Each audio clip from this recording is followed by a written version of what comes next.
subscribe the channel and press the bell icon for upcoming videos.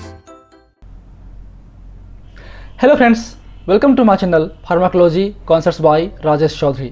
तो आज इस video पे हम कवर करने वाले हैं whole topic of the atomic absorption spectroscopy. हम बात करेंगे बेसिक प्रिंसिपल्स के बारे में, थ्योरीज के बारे में, इंस्ट्रूमेंटेशन के बारे में, उनके क्या बेसिक एप्लीकेशंस हैं, और हम बात करेंगे वेरियस इंटरफेरेंस के बारे में। तो अल्टीमेटली ये जो वीडियो है टॉपिक है, हम पूरे टॉपिक कवर करेंगे इसी वीडियो पे।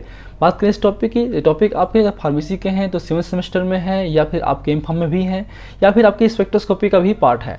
सो if you want to watch my previous videos regarding the spectroscopy you can check description box below और बाय यूजिंग दिस लिंक।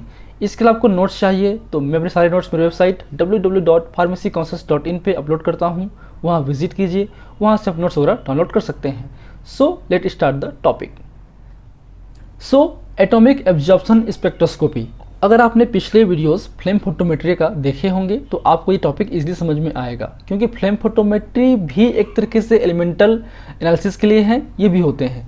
दोनों का बेसिक कॉन्सेप्ट एक ही जैसा है, बट डिफरेंट क्या है, फ्लेम फोटोमेट्री एक तरीके से इमिशन स्पेक्ट्रोस्कोपी है जिसमें रेडिएशंस इमिट होते हैं, आपके एलिमेंट्स हैं जिसको हम ऑब्जर्व करते हैं। जबकि एटॉमिक एब्जॉर्प्शन स्पेक्ट्रोस्कोपी में जो रेडिएशंस हैं वो एब्जॉर्ब होंगे, जिसे हम ऑब्जर्व करेंगे हमारे इंस्ट्रूमेंट के थ्रू। So atomic absorption spectroscopy is the instrumental methods for the determination of the metallic elements, same as the flame photometry which is based on the absorption of the EMR। तो flame photometry में जैसे कि बात करें हम लोग, आपके जो अल्कली अर्थ मेटल हैं या अल्कली मेटल्स जैसे कि आपके लिथियम है, कैल्शियम है, आपके सोडियम है, आपके पोटेशियम है, बेरियम है, उनको हम एस्टिमेट करते हैं।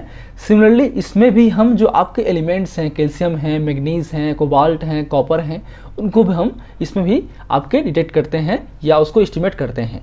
तो ऑलमोस्ट यूज सिमिलर हैं, टेक्निक्स अलग अलग है। फ्लेम फोटोमेट्री इमिशन स्पेक्ट्रोस्कोपी है, ये आपका एटॉमिक एब्जॉर्प्शन स्पेक्ट्रोस्कोपी है। So it was developed by the Walsh in 1950 and used from the 1955 और 1960। It is the best analytical techniques to quantitatively estimate the metallic elements at the trace level ppm to ppb। तो इसका जो आपका estimation का जो trace जो आपका level है बहुत ही कम होता है, ये आपके पार्ट्स पर मिलियन या पार्ट्स पर बिलियन को भी ये चेक कर सकता है, इसलिए आपके ये बेहतर टेक्निक्स होते हैं फ्लेम फोटोमेट्री के कंपेयर पे। सो atomic absorption spectroscopy is the method of analysis based on the absorption of the radiation by the atom when A solution of metallic salt is aspirated और ड्रॉइंग इनटू द फ्लेम। तो similarly है flame photometry जैसा ही है, इसमें भी जो है हमारा सपोज ये आपका क्या है, ये हमारा फ्लेम है ना, ये हमारा क्या है, फ्लेम है। तो इस फ्लेम में हम जो हमारा सैंपल को इस पे एरोसोल के फॉर्म में स्प्रे करते हैं एक तरीके से, तो एक तरीके से वो आपका एलिमेंट जो है या एटम्स हैं उसके जो आपके इलेक्ट्रॉन्स हैं वो एक्साइट होंगे, ठीक है, एनर्जी को एब्जॉर्ब करके। और साथ में हम इसमें यूज़ करते हैं कैथोड होलो लैंप यूज़ करते हैं, जिसके थ्रू जो है रेडिएशंस आपके निकलते हैं, और उस रेडिएशंस को, उस EMR को आपका जो एलिमेंट है इस फ्लेम में जो है वो एक तरीके से एक्साइट होने के बाद उसको एब्जॉर्ब करते हैं, ठीक है। और जो बचा आपका जो रेडिएशन है वो आपका इमिट होता है। तो अल्टीमेटली ये जो आपका UV के कॉन्सेप्ट जैसा ही है, तो इसको फिर हम लोग इंटेंसिटी जो है आपका ट्रांसमिटेड लाइट का हम अपने जो फोटो मल्टीप्लायर ट्यूब्स हैं जो UV में यूज़ करते हैं उसके थ्रू हम इसको चेंज कर लेते हैं। और जो भी डिफरेंस होते हैं आपके ब्लैंक सोल्यूशन का और आपके सिंपल सोल्यूशन का, उसको एक तरीके से मेजर करते हैं। तो सिमिलर कॉन्सेप्ट है आपके UV जैसा ही ऑलमोस्ट, ठीक है। So next is the basic principles of the atomic absorption spectroscopy. So AAS method is similar to the spectrophotometer. The only exception is the replacement of the sample cells by a flame. तो इसमें जो sample sales हैं, हम क्या करते हैं, हमारी बात करें UV में हमारा एक होता है सैंपल सेल जिसमें हम सैंपल रखते हैं जहाँ से आपको लाइट पास होता है, ठीक है। बट इसमें जो सैंपल्स हैं, इसमें जो आपका सैंपल्स हैं वो आपके इसमें आपके फ्लेम पे हम इसको स्प्रे करते हैं जहाँ से हमारा जो लाइट पास होता है, और हम उसको मेज़र करते हैं। यहाँ पे जो हमारा जो सॉल्वेंट एलिमेंट्स हैं वो चेंज होगा एटॉमिक लेवल पे, वो जो एटम्स हैं वो हमारे इस रेडिएशंस को जो EMR हैं, जो आपका I0 है, उससे कुछ आपकी स्पेसिफिक वेव लेंथ की एनर्जी को एब्जॉर्ब कर लेगा, बाकी को ट्रांसमिट कर देगा, फिर हम इसको मेज़र करते हैं। तो यही बस आपका बेसिक अंतर है। So in the AAS monochromatic light for a particular element is produced by the hollow cathode lamp. हम इसमें होलो कैथोड लैंप यूज़ करते हैं as a source of energy और radiations, utilising that the element as the cathode. The heat energy dissociates the molecules and converts into the component of the atoms. At flame temperature, some atoms solution are inactivated, but most of the atoms remains in the ground state. The ground state atoms of the some elements as the hollow cathode lamp or cup absorb their own resonance reflected lines, and the amount of light which absorbed varies directly to the proportional of the concentration of the sample. ठीक है, in the flame. तो ये जो है simple सा है, ये जो हम एक्सपायर्ड करते हैं हमारे इस फ्लेम पे आपके जो मॉलिक्यूल्स एक्साइट होंगे, एटम्स में चेंज होंगे, कुछ जो है आपके एक्साइट नहीं होंगे, ग्राउंड स्टेट पे रहेंगे, वो जो है आपके ईएमआर को जो कि होलो कैथोड लैम्प से निकलता है उसको एब्जॉर्ब करता है, और उस एब्जॉर्प्शन की वजह से वहाँ से ग्राउंड स्टेट में वो एक्साइट होंगे। ठीक है, और ये इनका जो कंसंट्रेशन डिपेंड करता है, सेम आपका जो भी हमारा है वो कंसंट्रेशन डिपेंडेंट है। जो आपका एब्जॉर्प्शन होगा वो हमारा एक तरीके से कंसंट्रेशन से डिपेंड करेगा।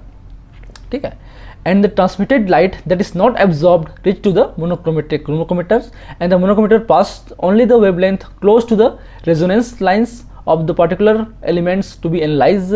Then the transmitted light strikes a detector and the decreased the transmitted light is measured. तो सेम हमारा कॉन्सेप्ट है, जो भी हमारा जो डिक्रीज लाइट है आपके ट्रांसमिटेंस लाइट का, उसको हम मेजर करते हैं।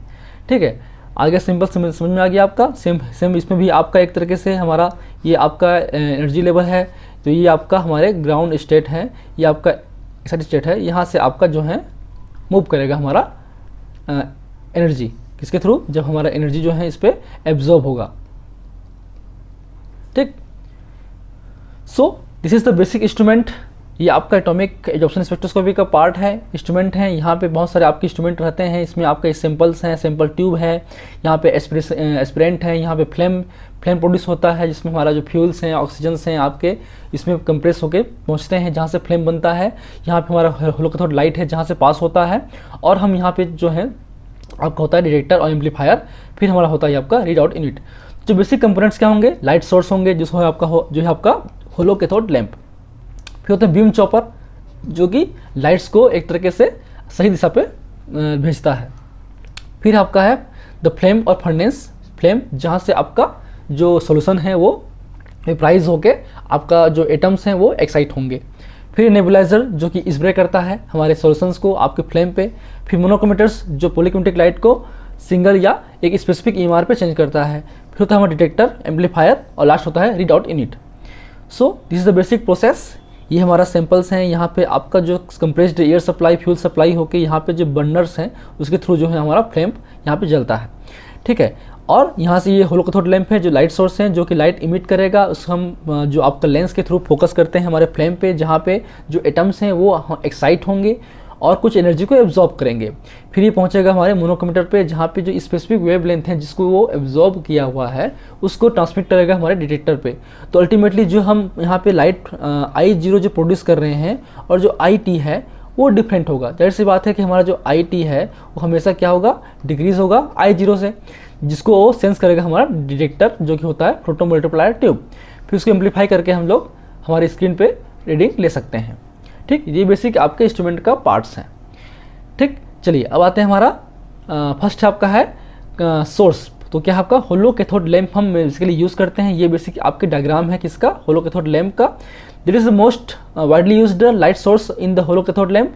This lamps design to emit the atomic spectrum of the particular elements and specific lamps are selected and they use the depending on the elements to be determined। तो हम क्या determine कर रहे हैं उसके बेस पे हम भी हमारा स्पेसिफिक वेवलेंथ को इसमें रिलीज करा सकते हैं। इसी बात करें हम लोग, जिंक के लिए 214 नैनोमीटर का, आयरन के लिए 248, कॉपर के 325, कैल्शियम के लिए 423 और सोडियम के लिए 589। तो इस वेवलेंथ पे हमारा जो ये एलिमेंट्स हैं वो हमारे एनर्जी को एब्जॉर्ब करते हैं, याद रखिए। ठीक, चलिए नेक्स्ट क्या हमारा, नेक्स्ट है हमारा beam chopper. It is use to reduce the noise of source of radiations, क्योंकि जो रेडिएशंस हैं, जो लाइट हैं वो हमारे किससे, जो होलो कैथोड लैंप्स हैं उससे भी निकल रहे हैं और आपके जो फ्लेम है उससे भी निकल रहे हैं। तो ये बीम चॉपर जो है एक तरीके से रिड्यूस करता है नॉइस को, ये सिलेक्टिवली लाइट्स को ही पास करता है। So 1/2 transmitted towards the atomised source and 1/2 to sample. तो इसमें कुछ जो लाइट हैं वो आपके सोर्स पे पहुँचे, जो है आपके सैंपल पे पहुँचेंगे, और कुछ हमारे एटमाइजेशन सोर्स पे पहुँचेंगे। ठीक है, नेक्स्ट आपको नेबुलाइजर जो कि एक तरीके से स्प्रेयर है जो एरोसोल फॉर्म प्रोड्यूस करता है और आपके फ्लेम के ऊपर सोल्यूशन को स्प्रे करता है। फिर यहाँ पर ग्रेटिंग टाइप जो मोनोकोमीटर्स हैं हम यूज़ करते हैं, ग्रेटिंग टाइप जो हम यूवी में यूज़ करते हैं। फिर हमारा जो डिटेक्टर है वो होता है पीएमटी, फोटोमल्टीप्लायर ट्यूब, जो ऑलरेडी हमने देख चुके हैं यूवी विजुअल स्पेक्ट्रोस्कोपी में। फिर नेक्स्ट हमारा है इसका क्या बेसिक एप्लीकेशंस हैं। तो सेम इसमें हम एलिमेंटल एनालिसिस करते हैं। आपके जो ट्रेस एलिमेंट्स हैं, चाहे आयरन हो, कोबाल्ट हो, कॉपर हो, मैग्नीज हो, कैल्शियम हो, इनका हम एस्टिमेट करते हैं अलग अलग इंडस्ट्रीज़ पे, चाहे फूड इंडस्ट्रीज हो, बीवरेज इंडस्ट्रीज हो, या फिर हमारे बायोलॉजिकल फ्लूइड्स में हो। सो वाटर एनालिसिस, ठीक है, food analysis, animal feed stuff analysis, analysis in the additive in the lubricating oils and greases and soil analysis. इसके अलावा clinical analysis like the blood samples, plasma serums वगैरह में भी हम यूज़ करते हैं।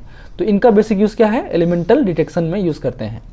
ठीक, नेक्स्ट आते हैं हम, लास्ट हमारा ये जो है ये कुछ आपके एग्जांपल्स हैं। अलग अलग फ्लेम जो है अलग कलर प्रोड्यूस करते हैं। इसी बात करें, कैल्शियम एक तरीके से ऑरेंज प्रोड्यूस करेगा, copper light green, potassium purple colour का, ठीक है, मैग्नीज लाइम कलर का, कोबाल्ट आपके इस तरह से आपके हीट से जो है, फ्लेम से जो है आपके फ्लेम है वो प्रोड्यूस होंगे आपके इंस्ट्रूमेंट पे।